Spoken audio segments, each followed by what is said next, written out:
नमस्कार दोस्तों, स्वागत है आपका अपने चैनल स्टडी अड्डा में। तो दोस्तों, आज की इस वीडियो में हम डिस्कस करने वाले हैं यूटेट का पेपर फर्स्ट। और इसमें ये जो है हमारा ये सेट ए है। और इस सेट ए के अंदर ये जो हमारा सेट है ये सेट ए है। और इस सेट ए के अंदर जिन लोगों की फर्स्ट लैंग्वेज इंग्लिश थी, तो ये आज हम यहाँ पर इंग्लिश ही डिस्कस करेंगे। ठीक है, तो जिन लोगों की जो फर्स्ट लैंग्वेज इंग्लिश रही है सेट ए के अंदर, तो वो यहाँ पर हम डिस्कस करने वाले हैं। तो स्टार्ट कर लेते हैं। इसके अंदर हमारा सबसे पहला क्वेश्चन आ जाता है कि what should not be done while organising a speaking activity. कि जब हम कोई स्पीकिंग एक्टिविटी को ऑर्गेनाइज करते हैं तो इनमें से क्या नहीं होता है, नहीं वाला हमने बताना है। तो इसका राइट आंसर हो जाएगा ऑप्शन नंबर सी। यह है correct the error during the activity. कि जो गलतियां होती हैं उनको सही करने पर ध्यान दिया जाता है इस एक्टिविटी के दौरान। ठीक है, ये हमारा गलत हो जाएगा। ठीक है, अगला आ जाता है हमारा कि phonology is the study of. जो फोनोलॉजी है वो किस चीज़ की स्टडी होती है, तो ये होती है स्पीच साउंड की, यानी कि ऑप्शन नंबर बी इसका बिल्कुल राइट आंसर हो जाएगा। अगला क्वेश्चन है कि which of the following are principles of direct method. कि डायरेक्ट मेथड का इनमें से कौन सा प्रिंसिपल्स है, ये हमने यहाँ पर बताना है। देखो क्वेश्चन थोड़ा लेंथी है, मैं इसको छोटा कर लेता हूँ। ठीक है, ये देखो इनमें से जो डायरेक्ट मेथड का प्रिंसिपल है वो कौन सा है, ये हमने यहाँ पर बताने हैं। तो repetition is essential if associations have to be formed and reinforced. तो ये तो बिल्कुल सही है। Memory depends not only on repetition but attention and interest as well as. ये भी बिल्कुल सही है कि जो मेमोरी होती है वो मेमोरी होती है सिर्फ रिपीटेशन के ऊपर ही निर्भर नहीं करती है, उसके साथ साथ अटेंशन एंड इंटरेस्ट के ऊपर भी निर्भर करती है। तो ये भी बिल्कुल सही है। The teaching materials should be interrelated and coordinated to make learning effective. ये भी बिल्कुल सही है। Grammar teaching should begin at the sentence level. ये भी बिल्कुल सही है। यानी कि सारे के सारे क्या हैं, ये बिल्कुल सही हो जाएंगे। ठीक है, तो ऑप्शन नंबर डी इसका राइट हो जाएगा। अगला हमारा क्वेश्चन आ जाता है the smallest unit of speech is. की जो सबसे छोटी यूनिट है स्पीच की वो कौन सी है, तो वो हो जाएगी फोनीम, यानी कि ऑप्शन नंबर सी इसका राइट हो जाएगा। अगला हमारा क्वेश्चन आ जाता है क्वेश्चन नंबर 35 से 39 क्या है, ये एक पैराग्राफ है, आपने इसको पढ़ना है और फिर उसके बाद हम इसके आंसर देंगे। तो देखो मैं यहाँ पर नहीं पढ़ रहा हूँ क्योंकि अगर मैं पढ़ूंगा तो भाई बहुत टाइम ज़्यादा लग जाएगा। हम सीधा इसके आंसर करेंगे। हमारा क्वेश्चन नंबर 35 है कि what kind of life does the poet condemned. तो इसका आंसर हो जाएगा option number D, a life with no time to stand and stare. ठीक है, अगला हमारा क्वेश्चन है कि what does the phrase no time to stand and stare suggest. तो इसका जो हमारा राइट आंसर हो जाएगा वो हो जाएगा option number B, a busy and hurried life style missing opportunities to observe nature. ठीक है, ऑप्शन नंबर बी इसका राइट है।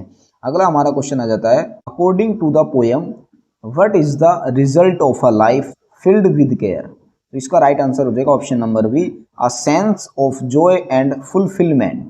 तो ये क्या हो जाएगा, इसका राइट आंसर हो जाएगा। अगला हमारा ऑप्शन क्वेश्चन आ जाता है कि what does the poet used to describe the reflection of sunlight on water. तो ये हो जाएगा स्माइल, यानी कि ऑप्शन नंबर सी इसका राइट आंसर हो जाएगा। अगला है कि the poem encourages readers to. जो पोएम्स होती है वो किसको पढ़ाती है, ये पढ़ाती है spends more time with nature and appreciate its beauty, यानी कि ऑप्शन नंबर बी इसका राइट हो जाएगा।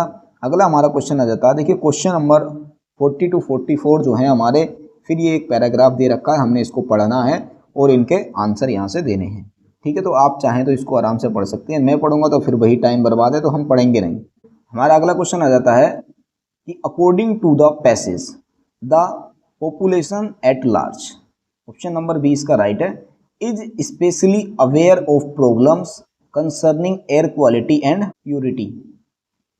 अगला क्वेश्चन है कि scientific forecasts have shown that clear and biological valuable air, ये कौन सी होती है, may soon be dangerously leaking.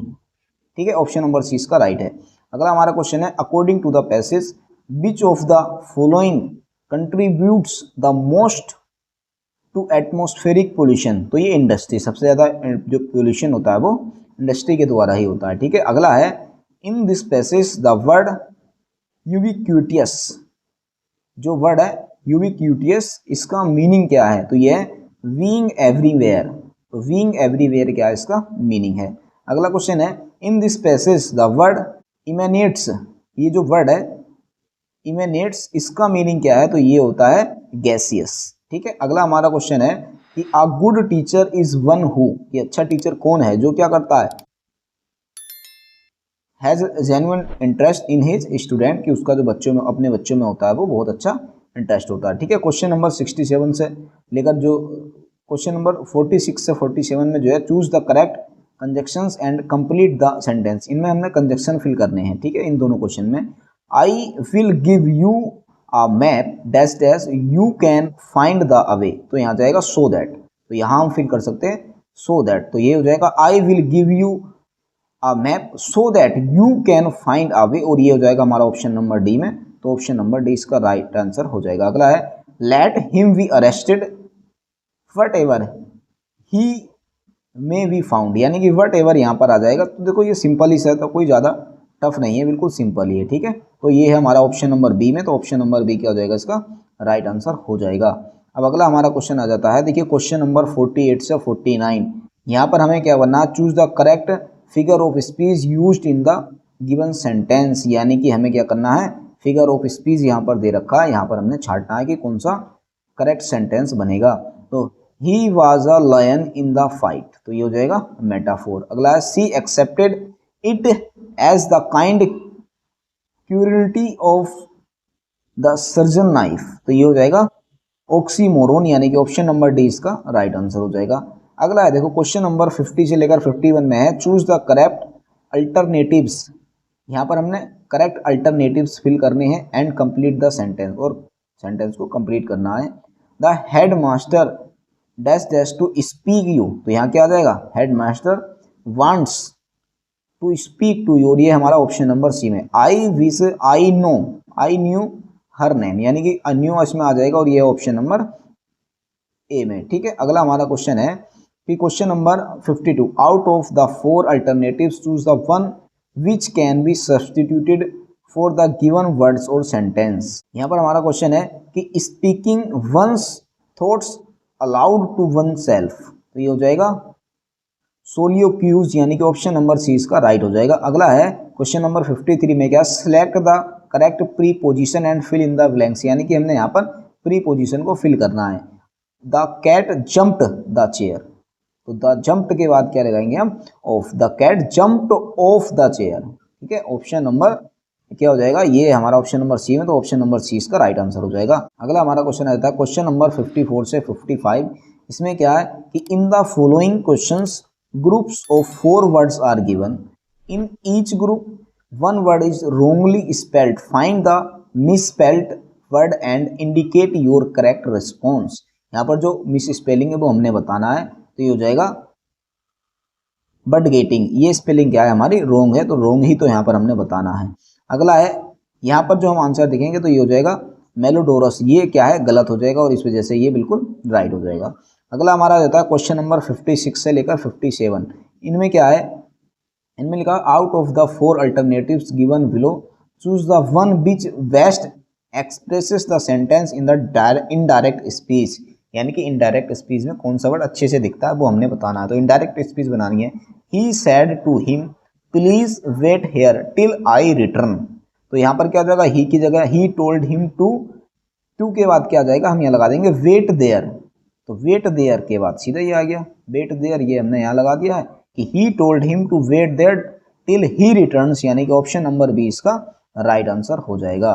ठीक है, अगला हमारा क्वेश्चन रहता है where do you live ask the strangers, तो ये स्ट्रेंजर्स को हम कहेंगे the strangers ask where do I live, यानी कि ऑप्शन नंबर डी इसका राइट आंसर हो जाएगा।